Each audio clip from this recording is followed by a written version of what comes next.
let's catch you up. My name is Raya. Our lands have been at war for as long as we can remember. Our people never see eye to eye. My daughter, I believe our people can come together again. But someone has to take the first step. Now, in order to restore peace, we must find the last dragon. I wish to join this fellowship of butt-kickery. Let's go. We'll have to watch our backs. We're not the only ones looking. 6 years of searching. Please let this be it. Oh, mighty Sisu! Who said that? We really need your help. I'm gonna be real with you. I'm not like the best dragon. Have you ever done like a group project, but there's like that one kid who didn't pitch in as much, but still ended up with the same grade? We're doomed. You and the dragon are coming with me.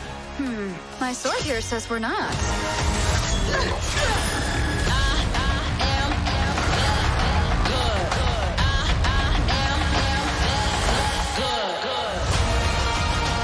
The world's broken.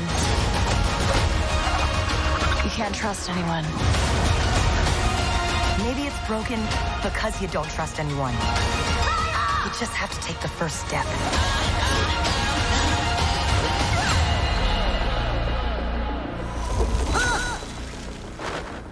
I just shape changed. Dragons can do that? Look how close my butt is to my head. It's gonna make digestion so much faster. In theaters or ordered on... Welcome to the periodic table of awesome. Yay! We're talking about the Falcon and Winter Soldier episode 2. No. Oh, Yeah, screw all that stuff that we've put on the actual slides. Oh, that's my dream podcast. Do it every week. Okay, No, well, hey, we'll probably be back again on Friday night. So yeah, yeah. So you can talk about 2 and 3, but anyway, we're not talking about that. Wait. only joking. We are you not sure? talking about the Falcon and Winter Soldier? No. Oh, fuck it. No, see ya. I'm out. Bye. Yeah. No, this is what happens after you've watched Falcon and the Winter Soldier, and you go, "What else is on Disney Plus? Oh, look at this $35 I have just sitting around. Guess it must be time." Spare 35. Yeah. Just Pricey, isn't it? it is. But what is the name of the film that we're talking about, Jill? Raya and the Last Dragon. Oh, we're talking about Raya and the Last Dragon. Oh, I'm back for Yeah. that. Definitely in for that one. Oh, good. Right. You Just didn't you didn't want to talk about Falcon and the Winter Soldier? Oh, so you're saying Falcon and the Winter Soldier again? Yeah. No. Does it make you uncomfortable when I say Falcon and the Winter Soldier? Hi? Who? Dion. Oh. Look at him. He's I think he's actually muted himself. He's just really upset. Oh. he's got he's strong gone. opinions. Oh no. He gone. He got strong opinions about Falcon and the Winter Soldier that involve him not being around. So isn't it good when we're talking about it just now? Anyway. Yeah. We're talking got about Raya and tonight? the Last Dragon. Okay, excellent. This is what I want someone here to talk about. Who do we have? We have Quinny. I'm here because that's nice. Yes.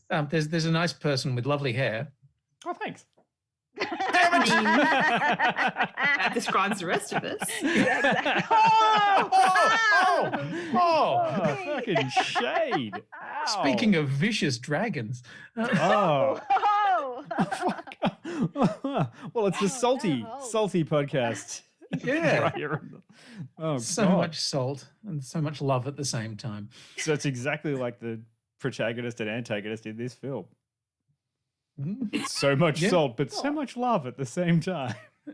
It's something like that. Yeah. Oh, I'm down for it. Yeah, we'll talk about this shipping later. I feel like we need to have like a new audio sting that is just the shipping news. Well, sure. I don't know what do I have. I forgot what I've got in here. Nothing. Nothing good. You probably still got some Justice League shit in there. See? No, we That's can't all we even got. hear it. So it's Just that one. amazing. Well, I'm Peter. Yeah. Because I think we sidetracked on the, Yeah, we did a little bit. Peter. But hang on. I really like that one. So, Peter, could you introduce yourself again, Dion, and can you have that lovely sound effect for the introduction of Peter? I'm Peter. Oh, it's so magical. That is kind of lovely.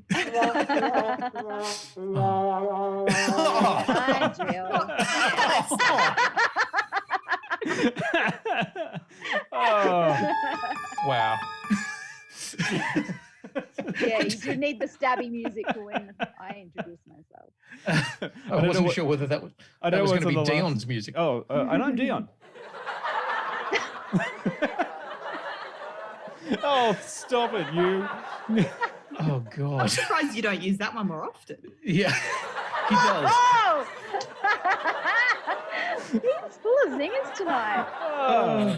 Take Sorry, a guys, week I'm off really and she's tired. just really Yeah, I get me when I'm tired. Who knew? We all did. Peter. We all knew.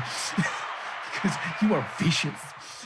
Anyway, we are talking about Raya and the Last Dragon, which is the new animated film from Disney on Disney Plus that you can actually go out into a cinema right now in Australia and watch if you so choose. Yeah, slightly cheaper than staying at home to do it. Yeah. Or staying at home and watch it on your Disney Plus. Yes, absolutely. It's cheaper than staying at home to do it if you're single. It is. Watching on your own. If you're watching with your family, then it works out. Yeah, Like many things. Yeah, that's true. Yeah. Or Yeah. watch it- If you want to get a bunch of mates around, watch it on the TV at home. Yeah, cool. That's the way to do it. Yes. Sorry, Rob. Yeah. Sorry. Probably in Queensland. Good idea to not go out and to buy it and stay at home. Hold that thought in Queensland. Just Yeah. Just do a lot of streaming. Yeah. Yeah. Oh, well, this one took a little while. It's been out for a little while, hasn't it? A week and a bit. Yeah. But that's like, comparatively, it just took a half a second to realize that it was there and that we could watch it. And then I was like, I want to watch it. And then I was like, wow, from the studio that brought me Moana. Yeah. A story Yes. that is basically Moana. That's not true. That's actually not true. It's not I was true. going to say, are we getting into the snark already, D? Oh, yeah. Okay. Like, So you say that the story is basically Moana. So shall I start with a synopsis? Have you got a sound effect for the synopsis? well, they'll put me on the spot. Yeah, absolutely. Go on. Was that crickets? It was crickets. Okay. Long ago, in the fantasy world of Kumandra, humans and dragons lived together in harmony. However, when sinister monsters known as the Droon threatened the land, the dragons sacrificed themselves to save humanity. Now, 500 years later, those same monsters have returned, and it's up to a lone warrior to track down the last dragon and stop the Droon for good. That is Raya and the Last Dragon. Thanks for not doing a weird voice. You're welcome. I thought about it. Pretty strong odds it might have been racist. Yeah. That's it. Like we talked about it before we went to air. It was one of those things. It was like, what do you do? You know what you do? You Play it white. You just don't do it, Quinny. You just play it straight. Yeah, I apologize profusely to the chat, but I mean, if I'd gone for any kind of accent whatsoever, like it would have been in some way offensive or racist. Let's be honest. Yes. Even if I decided to go inexplicably Russian, people would be like, what's that about? Yeah, why Russian? Because it's not, at least No, I some know. kind of weird Asiatic voice. And which is where we're at, because we're in some kind of weird Asiatic kind of setting here. Yeah, I'd say it's definitely based on some amalgamation of the five fingers of Southeast Asia, which is Vietnam, Laos, Thailand, Cambodia, and Myanmar. Yeah. Yes, unlike Moana, which was totally based on one Polynesia. culture and not a combination of Pacific Well- or oceanic peoples. Is that the only parallel you've drawn? Oh, no, I'm not between even the going to two? get to the spunky, godlike protagonist. Yeah. or the Alan Tudyk voice for an animal. Yeah. Or the glowing like powerful stone at the center of it all. I mean, the or a only girl being raised by her father. I mean, look, these are all devices. I wouldn't say the plot was mirrored in any way. You know what? It wasn't a musical. True. I was very disappointed in the lack of jaunty musical tracks. I know. You wanted some jaunt? Yes. You know, I wanted a bit of a sing along. Yeah. I must admit, I was a little bit disappointed and surprised that there wasn't a, remember the coconuts, remember the trees kind of business. Right. Oh, sorry, consider the coconuts. The last two movies we had were Frozen 2 and Moana, that were like very strong musical movies. Sorry, Yeah. I like Beck in the chat. He went to Juilliard. So he could voice a giant Slater bug man creature. Yes. Wolf thing. Again. Well, pill bug, some sort of armadillo pill bug. Yeah. Yeah. That's what he is. Very But I called vaguely amusingly Tuk Tuk, which I was like, okay. So somebody's been to Thailand. Raya has. Yeah, well, yes, absolutely. Oh, God. Yeah. So, I mean, shout out to Alan Tudyk for managing to get into every fucking Disney film And ever. being the only white man on a cast of Asians. Yes. Congratulations for being the token white dude, Alan. The token white dude. But, I hope he's happy with his role. Yeah. Oh, good one, Quinny. Because like he rolls. Oh, the roll!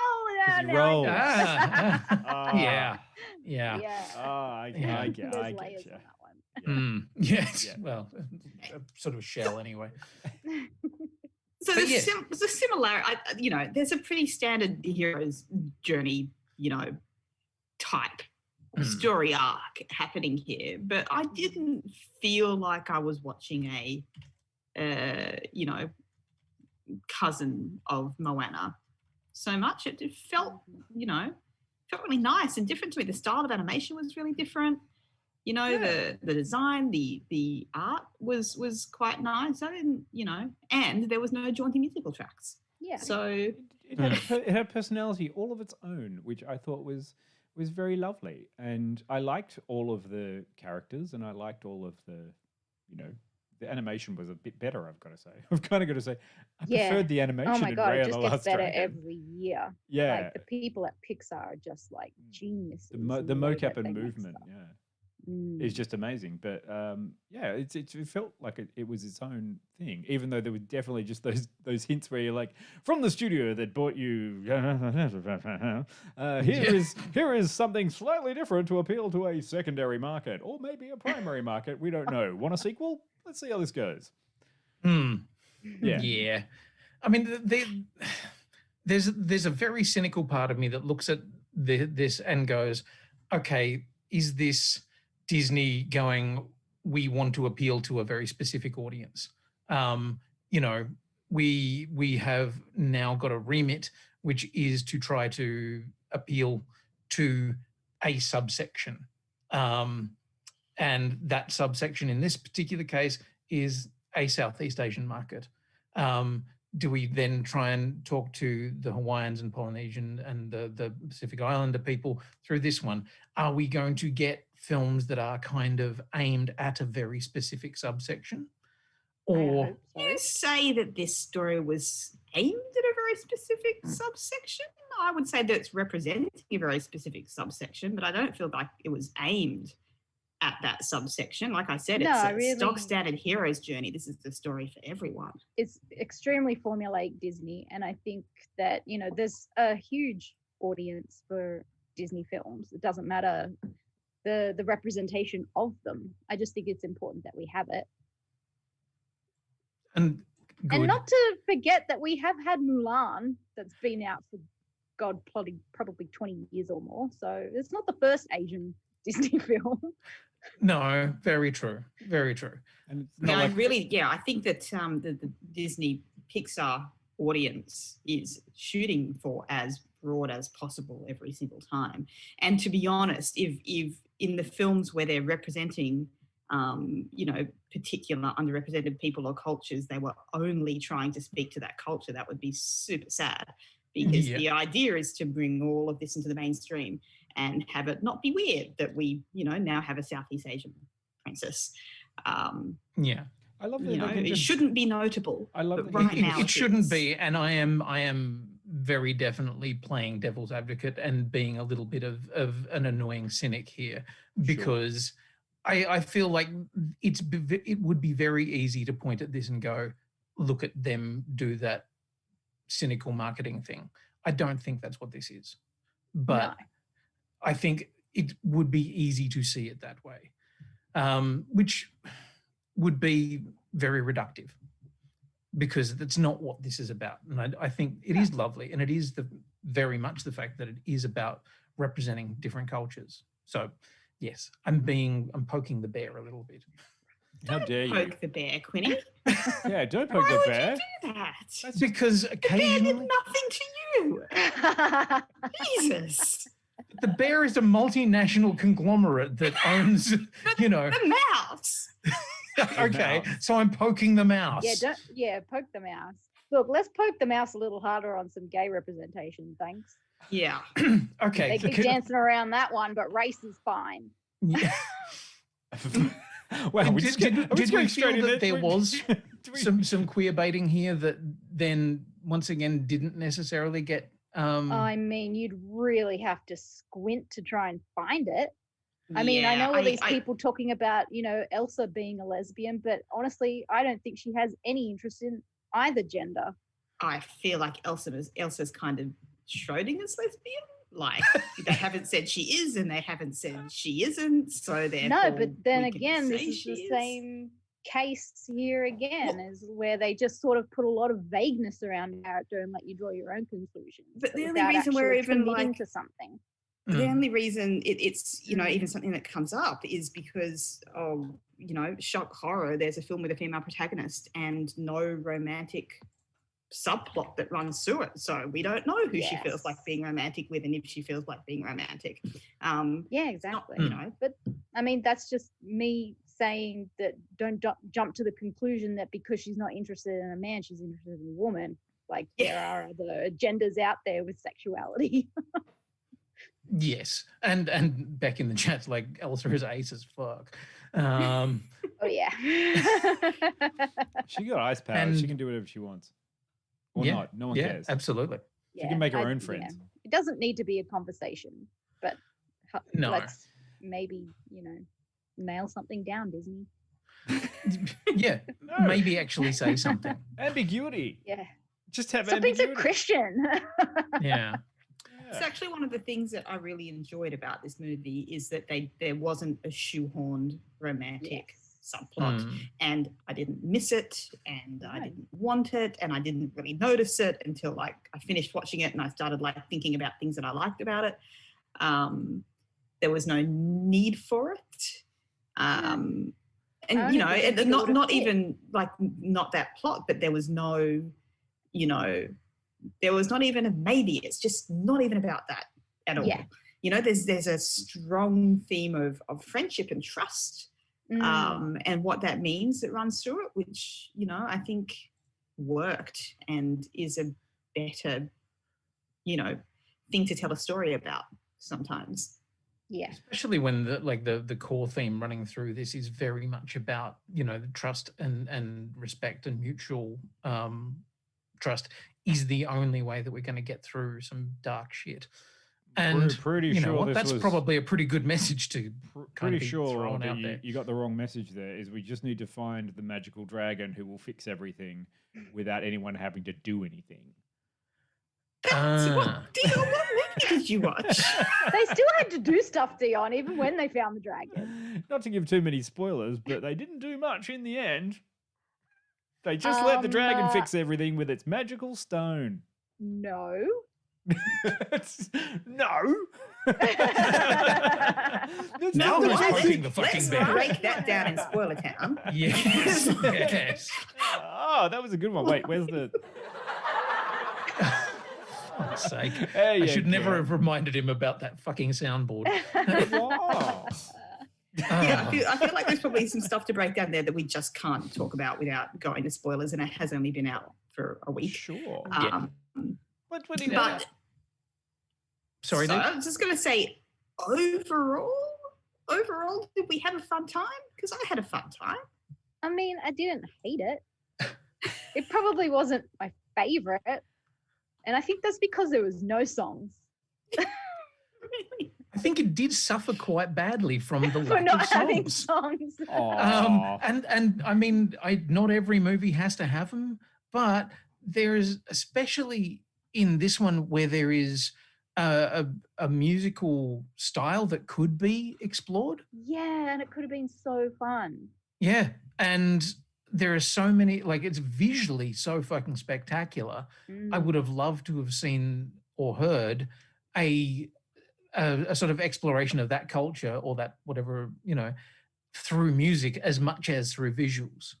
I mean, I love Moana. I love Moana like it's going out of fashion. I think the characters in that and the way the songs, you know, explore the world and tell parts of history and everything like that is just fucking absolutely mint. Perhaps that has a bit to do with Lin-Manuel Miranda. Perhaps. Might make you a little biased. Well, that, but also I think he is such a good storyteller with music. Lyrically, yeah, for sure. And maybe they just didn't have anyone on board with this but then again, I mean, clearly it was never intended to be a musical. No. It But you doesn't know have what? gaping gaps where there should have been songs. That's the thing. Now I'm thinking about it. Like, there was so much story that we got through in Raya that maybe the whole reason why there wasn't songs was because they couldn't fill 90 minutes for Moana, and so they had to stuff it out with some music. Like, is that an awful thing to say? But I mean, slightly. I feel a bit offended. like, don't get me wrong, I love Moana and I love the music, and that's like the best part about it, but maybe they just didn't have enough to pad it out, so they're like, we can make it a musical because there's not that much story. Whereas with Raya there was heaps of story.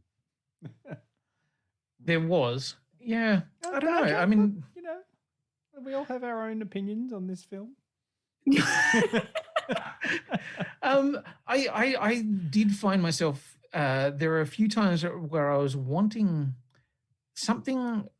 I don't know. I felt like it was missing a certain something in terms of a clear bad guy. I mean, the Droon are, you know, obviously a pretty amorphous bad guy. And their reason for why they existed was a little bit, I don't know about that. But I do feel like that's perhaps something that maybe could have done with a bit more. Yeah, I think the folklore or whatever it is around that story was a bit vague. But it's kind of obvious that the bad guy is distrust between the clans. Yeah. It doesn't need to really come in the form of a person. No. I mean, it does come in the form of a person. Quite obviously throughout the whole thing. Which is it's projected through a person. Namari is not a very nice person, and in fact, everyone that Raya meets across the way, mainly except for Sisu, is pretty distrustful because they do some pretty terrible things. That's the whole moral of the story. Is it like a metaphor? Yeah. It's like, oh my god, it all makes sense now. Right. Yeah.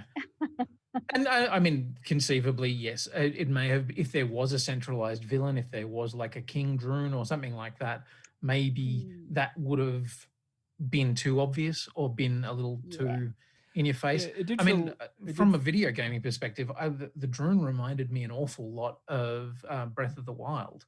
That in Legend of Zelda, there are these sort of things wandering around the landscape that'll just pop up at any point in time and fuck you up. And there was a certain design ethic of that reminded me a little bit of this. They felt a bit like what was the Edge of Tomorrow? The way that they represented the rolly things. Yeah, the whatever they were. they kind of rolled around, and instead of killing people, they just turned them to stone in that kind of weird Medusa vibe. But I love that they let them get into very nice positions before they I turned thought them it to was stone. creepy that they all went into that position. Yeah. Really? A weird And that's- supplication thing.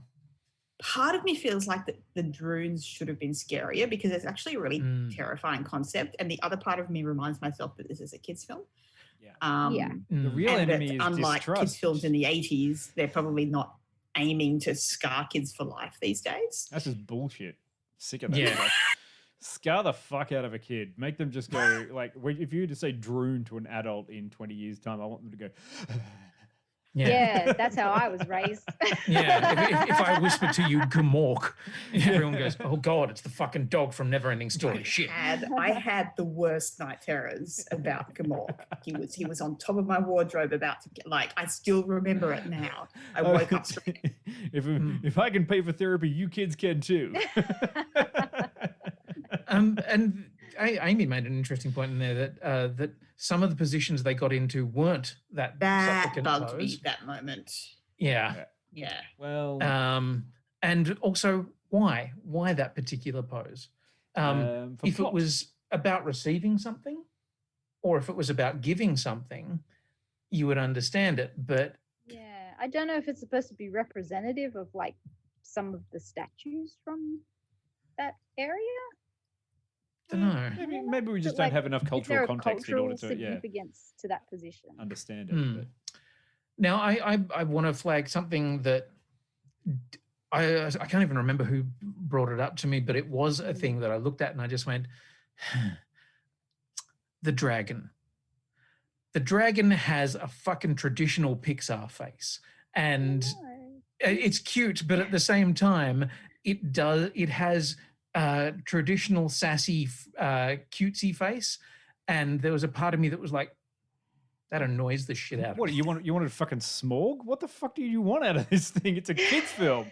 Did you want Yeah, Bill? you have to think of the merchandising, Quinny. Come on. I kind of hated the character design on the dragon as well. The Thank face you. matched the voice actor. So you know, Aquafina. Aquafina. I love Yeah, her. I thought it suited her Aquafina. personality so well. yeah, that was great. I liked it. And I mean, Okay. how I else are they liked it supposed to too. make toys for babies out of this Yeah, thing? exactly. You can't make a feral look at all the rest of the faces on there. Like Also, all the tribal also, people are like it's not "Arr." Chinese dragon. No, it's a Chinese Southeast dragons Asian are- dragon. Yeah, exactly. They're a little bit more stylized. Like the art that they were holding with on the scrolls and stuff is very reminiscent of it. And so Yeah, it's kind of like an interpretation. yeah. They're I not just scaly big, European or Chinese dragons.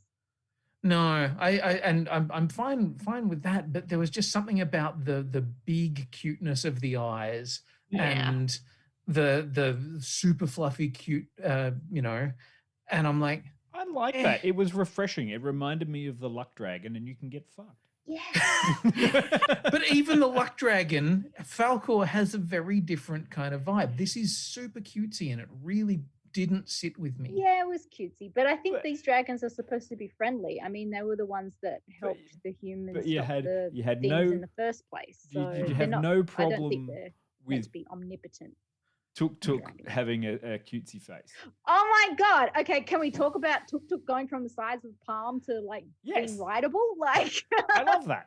That was great. where's your suspension of disbelief on that one, Quinny? It's not suspension of disbelief. I just didn't like the design. Yeah, well, I like that they No, I they completely managed- agree with Quinny. I found it hard to kind of connect Okay. with the whole thing. It was mainly the eyes and like the cute little nose. Maybe Like the coloring too, I love it. I split like right the down pretty soft rainbow colors. are sorry, maybe split right not down the middle right. here. I like the fact that this side hates the design. the cool side liked the design. And What if Sisu was green or red? Would that have like it wasn't a color problem. not a color? It's problem? mostly about the Not eyes. pastel Face blue. design problem. It's not the fact about that colour. it's essentially a My Little Pony. Yes. yeah, what's It's- wrong with that? It's a dragon. It's a fake thing. My little dragon.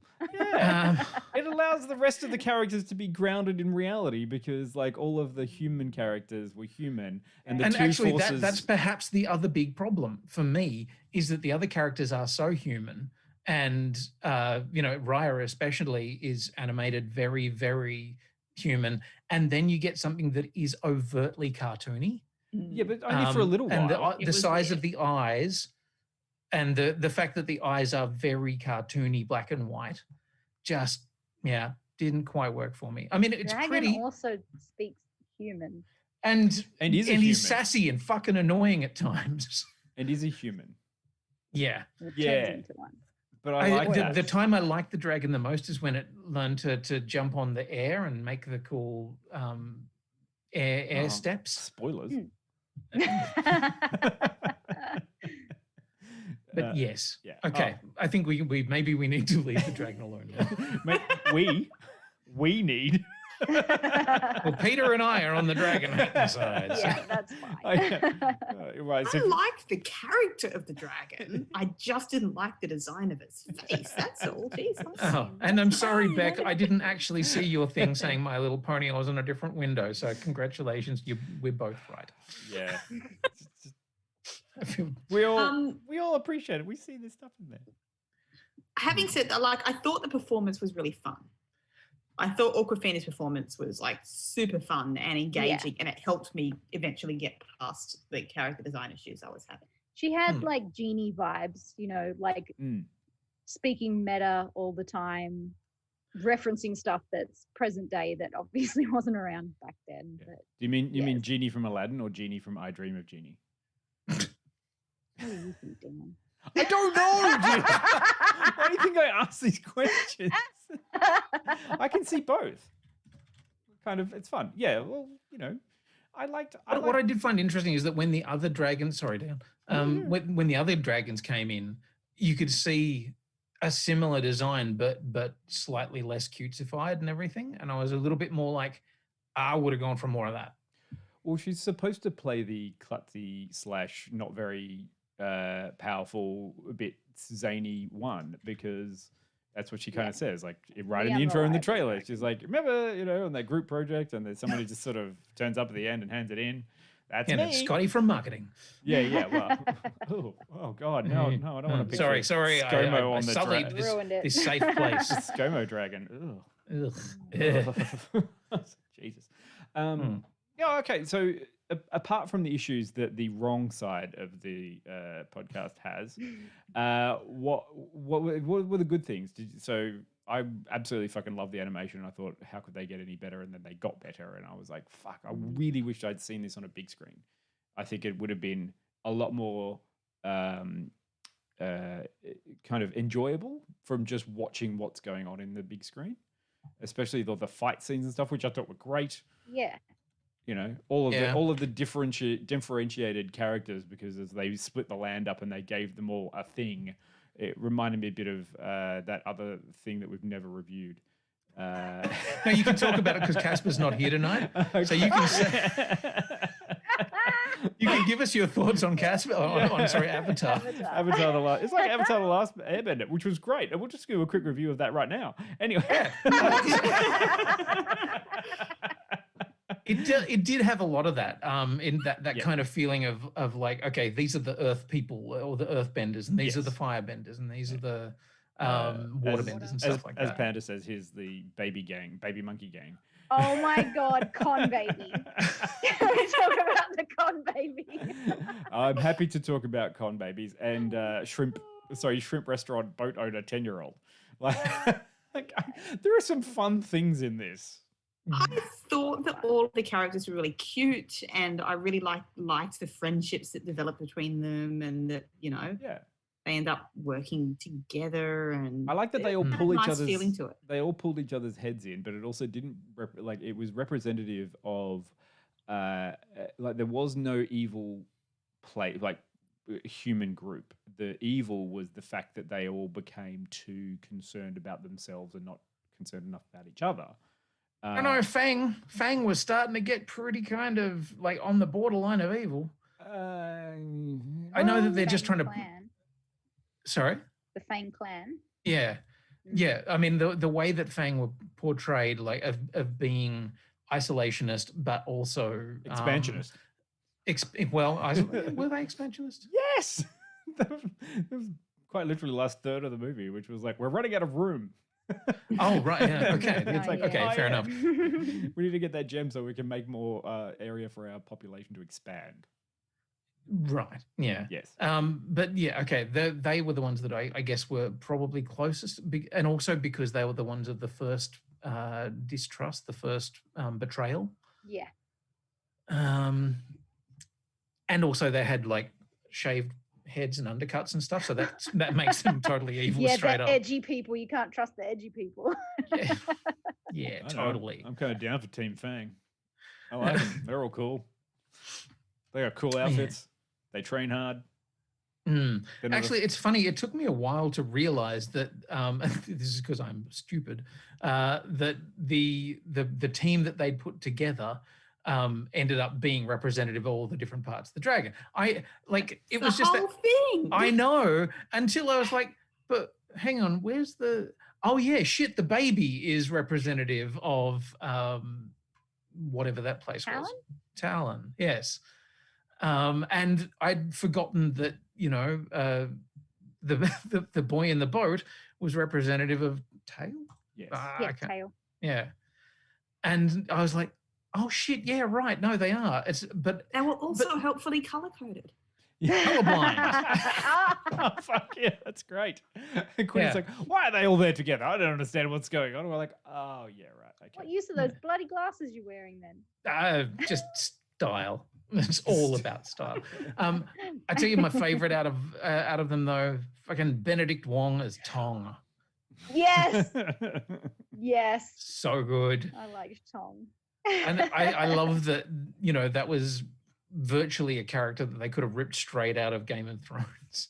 But yeah, Southeast Asian Game of Thrones. And there he is. Put him in this movie. Off you go. Nice though.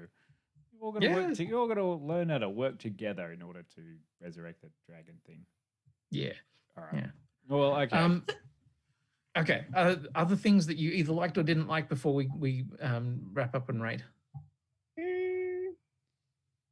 No, I thought the opening was a bit slow. Yeah, lots and lots of exposition had to be gotten through. Yeah. And you think you're kind of over it with the introductory bit of exposition that sets up the world, but then you've got the learning from your father exposition as well that also kind of goes on. So this could have been solved by having a musical number. Yes, absolutely. And you could have had a little bit of cultural music at the beginning, maybe telling the story of how the dragons did all that shit, and then just go into what happened now. And you know what could have been lovely is if they'd had different musical motifs for each area, and then at the end they bring it together in this beautiful Look at us musical. Rewriting movies again. I know we got to stop fucking doing this. Raya and the Last Dragon, the musical. Hey, dude, it's a matter of minutes. It's Disney. Like, they have already worked out at least 10 songs for a stage show, I'm sure. If that had happened, we would have missed the wonderful performance by my favorite, Daniel Day Kim, as her father, as Raya's father. Yes. He was very good. And I want to shout out Kelly Marie Tran because she was phenomenal. Yeah, absolutely. Raya was just such a cool character. I loved her voice. I thought all of them were phenomenal, but it was really nice to see Kelly Marie Tran just absolutely own that character after getting fridged in Star Wars, which is kind of annoying. She was a good character, and then they fridged her, and I was like, and then Disney's like, that's all right, you're part of the family now. Yeah, here's another project. Make it up to you. Yeah. Here, Vietnamese representation. Yeah, and it was good to see her being given that opportunity. There are a couple of times where I was just like, oh, I feel like I don't know, like there are times that the character's motivations didn't necessarily always come through to me. I don't know why, but there are a couple of times where I thought they were having a nice time, like especially the dragon. Where they were going for a joke as opposed to forwarding the story. And there are a couple of times I was like, get on with it. Fair enough. So what's your rating then, Quinny? Oh, yep. Damn it. I wasn't expecting to have to. You put me on the spot, and I hate you. We're only two-thirds of the way through the podcast. Might as well give it a rating. Okay. Yes, I will. I'm going to rate it 75. I thought it was very pretty. Looks fucking incredible. Has some awesome fights, and I just found myself going, whether I'd be happier if it had the music or if I liked the dragon more. I think Amy mentioned that there are a couple of times that the lip sync on the dragon when she was human looked kind of weird. I don't know. Yeah, like it just didn't quite hit me all the way through, but I still thought it was incredibly beautiful. And I'm glad it exists. I just don't think I'd be in a rush to go back. Ow. Still 75. Like it sound you don't want to go lower because that sounded like you did not have a good time. No, I had a good time. It didn't make my world explode. No, that's okay. Let's hear from That's kind of what 75 is meant to be. Fine. Peter, you're also on that train? Yeah, I'm absolutely on the 75 train. Yeah, choo. Oh, look at that I side of had it. a nice time. There were lots of things I liked about it. You know, I thought the story was strong enough. You know, it's hard to kind of pick apart something that is a tried and true formula. I enjoyed a lot of the characters. Disappointed by the lack of musical numbers. And yeah, just I didn't love some of the character design, but I had fun. I had 75 out of 100 amount of fun. Yes, I do want to pick up on the thing that you said there about the formula. Yeah, I dislike that I could see the formula. You know what though? Sometimes like you watch something, like if you're gonna watch a Disney Pixar princess movie, then be prepared. Yeah, you get what it says on the box, right? Yeah. And you know, if it had been like outside the box in a wonderful way, then it probably would have got a 90 from me. But like, we all enjoy that box. That's why they're so successful. So exactly, you know, I got what it said on the box. If I got less than the box said, I would have been real disappointed. Yeah. Let's extend this metaphor even further, shall we? We're back to boxes again? Fucking hell. Stop talking about boxes. Jill, what did you think of it?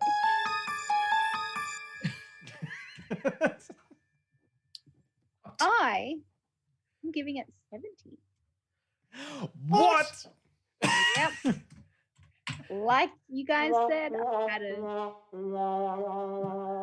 I had a nice time. It did what it said on the box, but there were no musical numbers. The story was. We're all so mad about that, even though they never promised us musical numbers. I know, but I the beg story your pardon. was like I never promised you a rose cut. way straightforward, very formulaic. I know it's what we expect of Disney, but you know what? Could have stuck a surprise in there somewhere. Something to make me go, oh, what? And then it would have been phenomenal. But at the end of the day, it was a beautiful movie. But yeah, that was it. It was good. Yep. I'm down for that. I'm with you. It's good, not phenomenal. Yeah. And I think that is a good point, that whole thing about if there'd been a surprise, if it had managed to do something that was legitimately surprising, cool. But it never does. Dion? I would probably give this an 80. Because I just had a lot of fun with it. Like, honestly, I watched it and it's one of those ones I was not expecting anything out of. The animation was superb. I liked that it was slightly formulaic. That's okay. It sounds like I was like, oh, it's just Moana and a different one. It's like, yeah, but it was different enough to make it appealing. And it's almost like a formula now that I'd like to see them do other cultural like areas with. Like, why can't they just take this kind of thing and just run with it? Because if they're going to keep putting out something like that, like I'd love to see a First Nations one in Australia done of this. That would be amazing. I would just like to see and I'd just be desperate to see what Alan Tudyk could play. A kangaroo. Yeah. Or a wombat. bear. Oh, a drop bear or something. Yeah, great. We're writing another one right now. Yeah. And I was disappointed by the lack of a few songs in there, but I thought it didn't really need it. I liked it. It was fun. And I liked the dragon, and I liked Aquafina, and I liked all of the voice actors in it. And even though it was a very simple story, it's one of those ones that I would enjoy watching with, children, because they would probably get something out of it. Or they wouldn't, and then you'd be disappointed as an adult. You're like, but this is good. Why don't you like this? And then I would have. I mean, look, it's very firm on its messaging too. Sure. Like it's not subtle. You know that people message. are generally quite stupid, and they need a very simple message to latch on. But again, like you said, it's for kids. So Kids are quite stupid. all I learned from this is you just have to start trusting each other, and eventually your selfishness will cause the destruction of the planet. Anyway, who wants to go to a clip? Yay! Let's do that. And then we'll come back and we'll talk about all the spoilery bits, like when Alan Tudyk.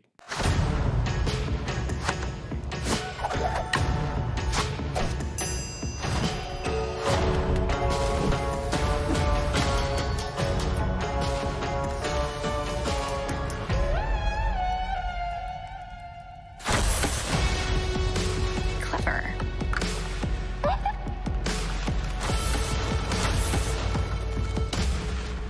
Psst. Tuk-tuk. Focus. Give me some shell. I gotcha.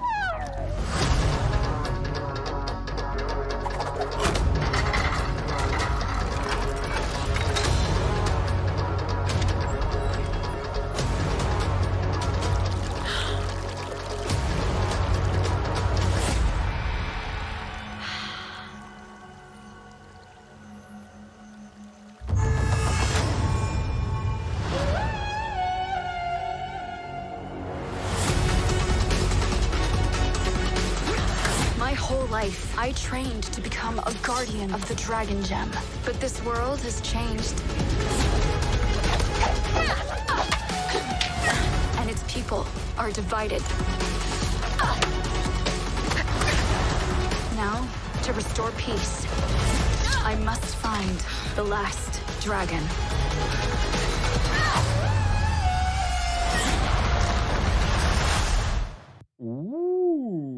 And I also like the fact that they find the last dragon pretty quickly.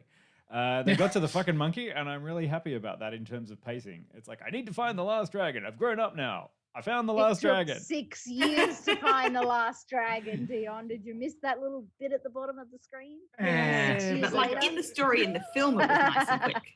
Yeah, and that's what you got want. to the monkey nice and quick. Yeah. Get to the fucking monkey. Anyway. Con baby! Oh, con babies. Fuck yes. I love con baby. Okay. So we're in spoiler territory now, Oh, Dion. Do we hang on, have sorry. a thing that says spoiler? I do. There we go. It says spoiler. It's there in the middle right now. Okay, begin your spoilering of this for people. Okay.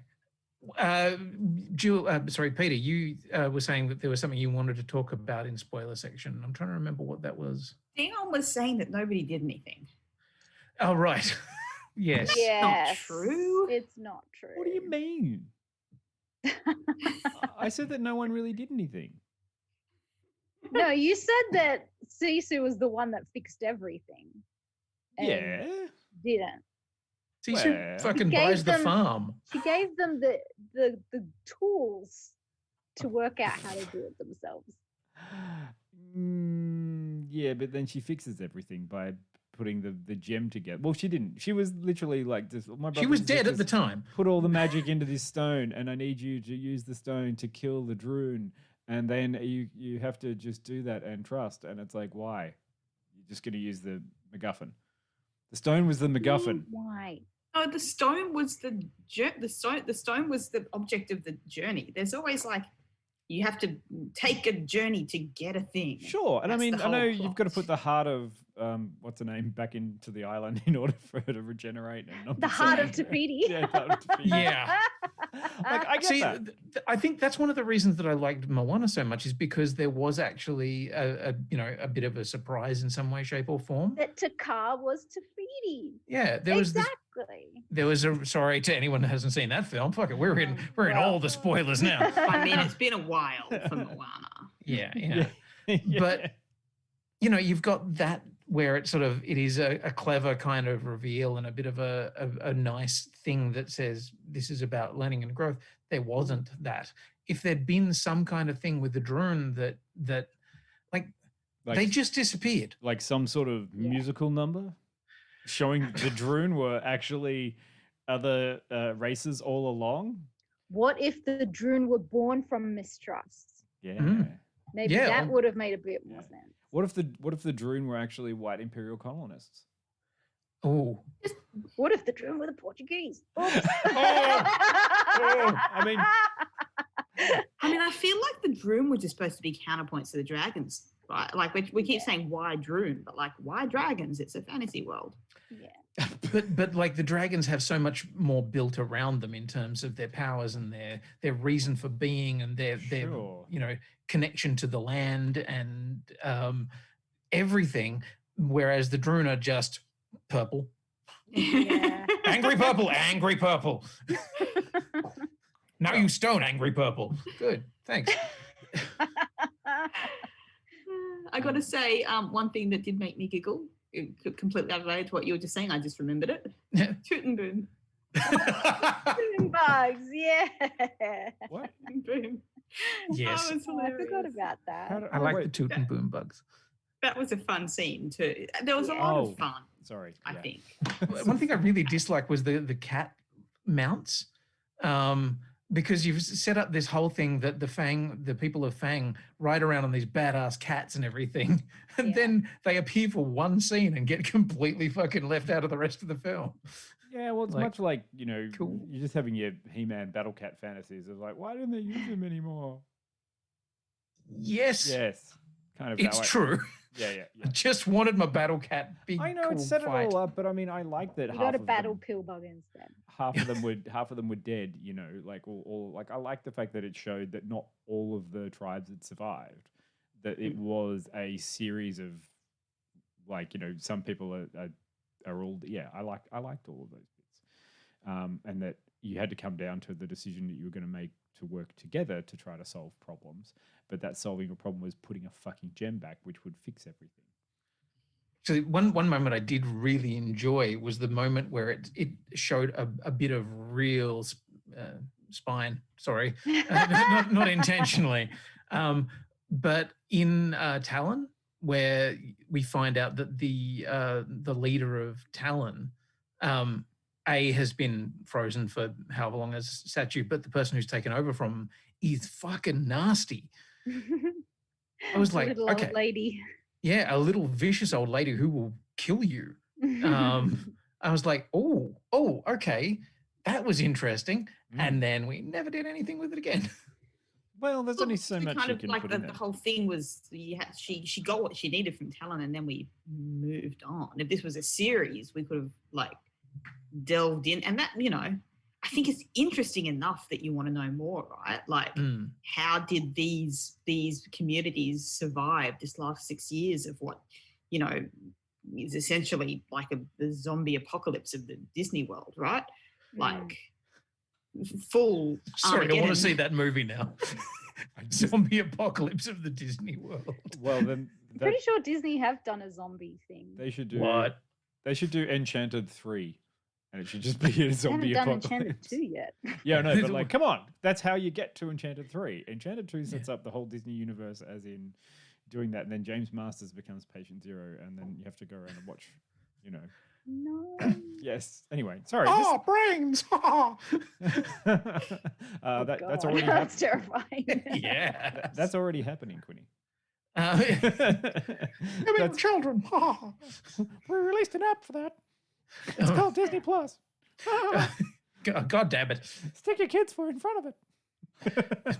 They'll never leave. Yeah. Anyway, sorry, like it's too much of a thing. But yeah, I think you're right, Peter. The idea that maybe that's the kind of stuff that, given a longer story, a multi-part TV series or something like that, But you could spend more time. Would you want to watch Raya and the Last Dragon TV series based on this film? Because you've said that there was like more fleshed out in like the cultural stories, then I'd be up for it. Yeah. I think the world is interesting enough to support more storytelling for sure. Yeah.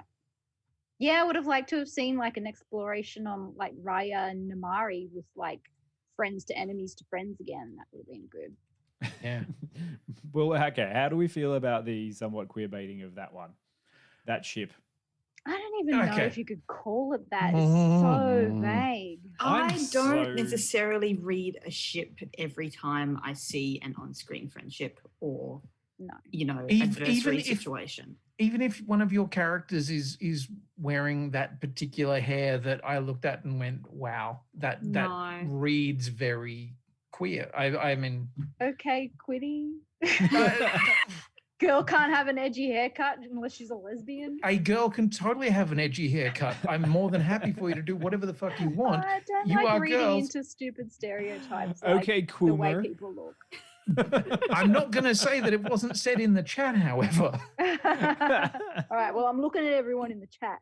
I have to admit, at the very beginning of the film, when that relationship was first developing, part of me went, it would be interesting if they went this way. And then they very quickly, very obviously didn't. And then I stopped thinking about it. I also had a brief moment where, and I was very excited for the idea that maybe Namari, her mother, may have actually been trans, because there was a point where I looked at a very, very strong design and not overtly feminine. And I thought, okay, that would have been fucking cool. If, this was, because also in Southeast Asian cultures, especially Thai, the androgyny is more prominent than the Western binary stereotype.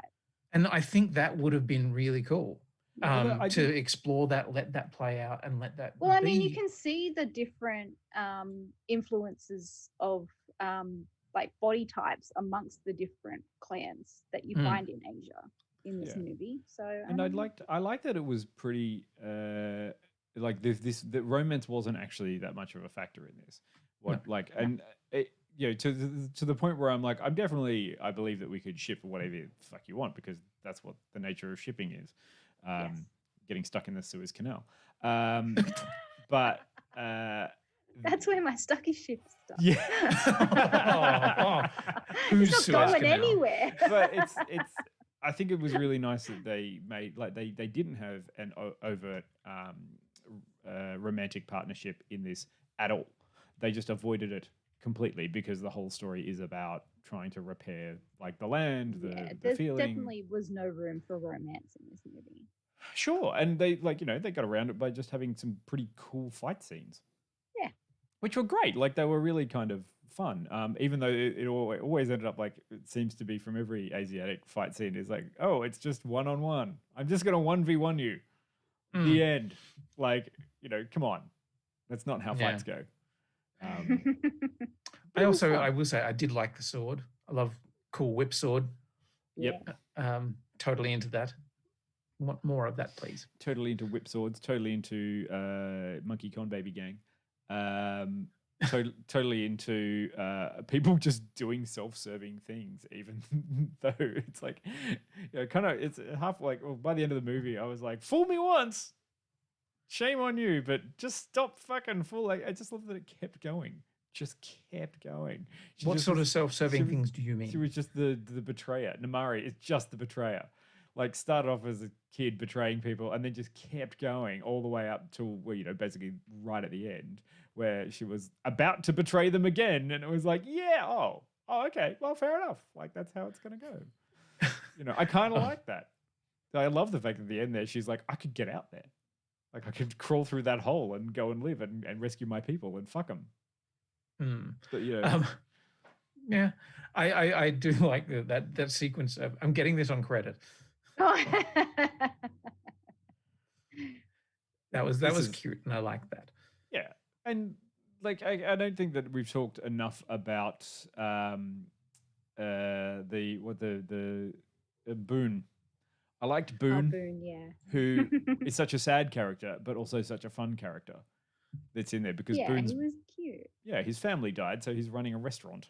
But he's quite charismatic. He boat. wasn't one of those characters like, oh yeah, my whole family's gone, so I'm this depressed little lonely boy. He was like, no, he was quite charismatic. He was picked himself up by his bootstraps and kept going. Sure, and I like the fact that they made a fair few references to the food and the sharing of food amongst people in order to bring them together, and the fact that it was, prepared in such a nice way, which was like, you should sit down and have soup with us because it's delicious.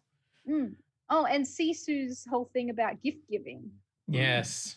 That's something I really did enjoy. I love the idea that she is just like, her way of dealing with the thing is, if we're nice to them to begin with and give them gifts, shit will get easier. And I'm like, you are right.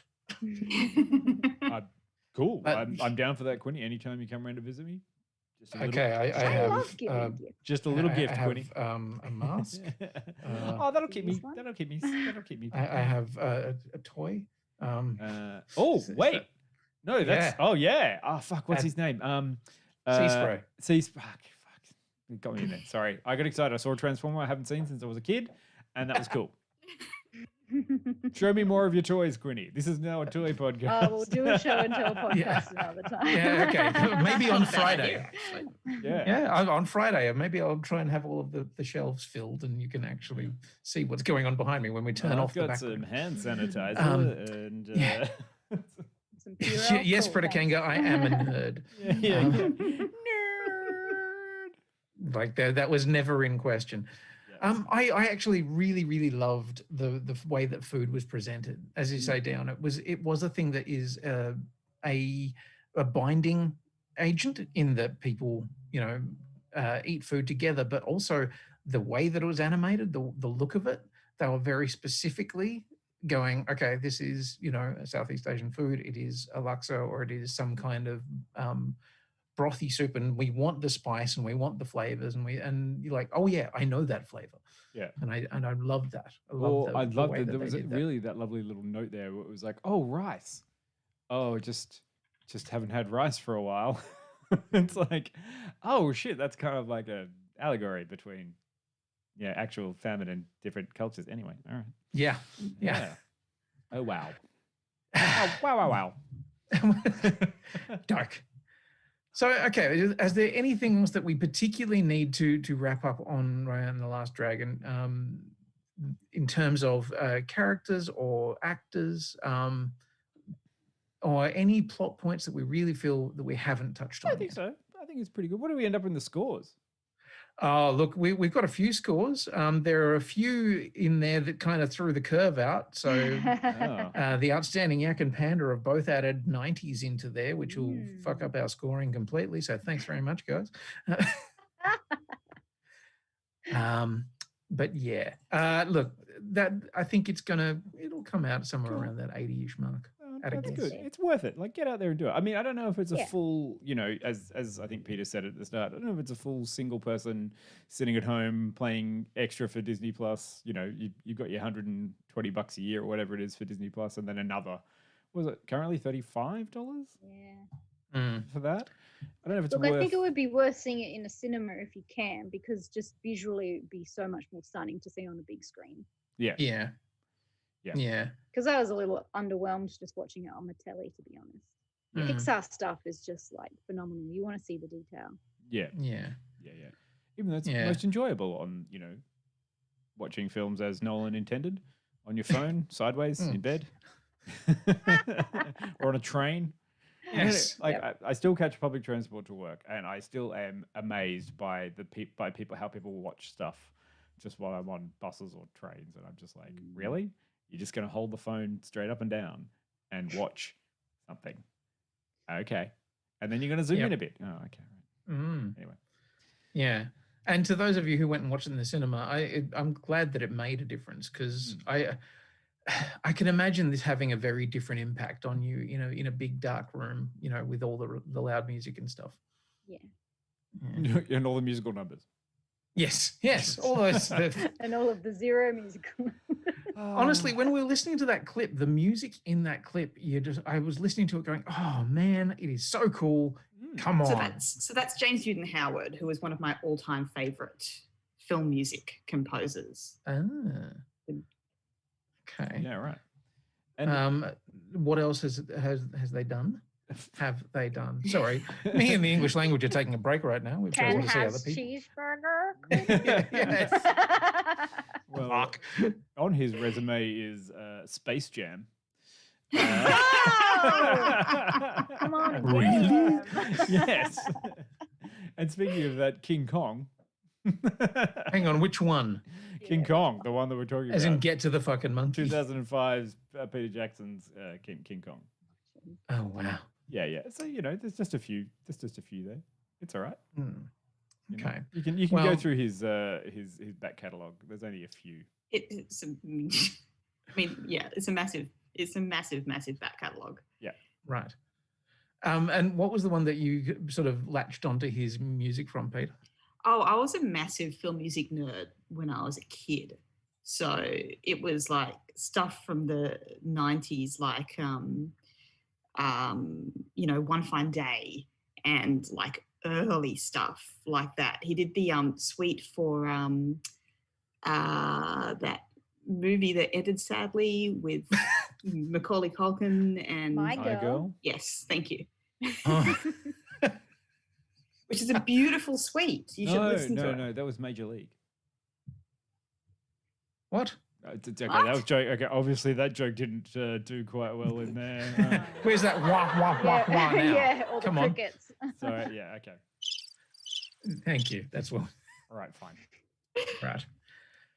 Excellent. Well, thank you so much for joining us. Yeah. What are we doing next week, Quinny? Before you start outroing us, getting the fuck out of here? I was going to say, we'll just shuffle on and not talk about it and do what we did this week and make up our mind completely without asking anyone, like we said we were going to. Soldier episode 3. Great. Yay! Oh, sorry. Is that Falcon and the Winter Soldier again? Is Dion going to mute himself and disappear? Yeah. No, next week we are going big or we're going home, and we're going as big as they come because we're going to be talking about King Kong versus Gojira. King Kong versus Godzilla. Yeah, I'm in for that one. That sounds great. Yes. I look, it should be out. I'm looking forward to it. I have finally caught up, and it's out right now. I hope I hope that you all appreciate that I have gone back and watched King Kong and Godzilla and Godzilla King of Monsters, and so I'm all up with the what do they call it? Monarch. Oh, the expanded through universe line now. So now I can easily, do all that. As long as we're not talking about Falcon and Winter Soldier, I'm really happy. It's okay, Dion. We'll probably talk about Falcon and the Winter Soldier more on Friday. Wait. Yeah. My finger slipped. It's not as funny if my finger slips. No. And that's what you said. Fuck. Okay, Peter, it's time for you to take us out. Oh, that's beautiful. It should just be my sound forever now. Absolutely. Easy. And done. Dion, get ready with I was about to say get ready with your finger.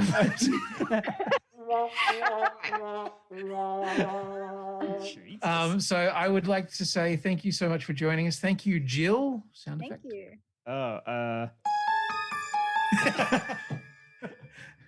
Thank you, Peter.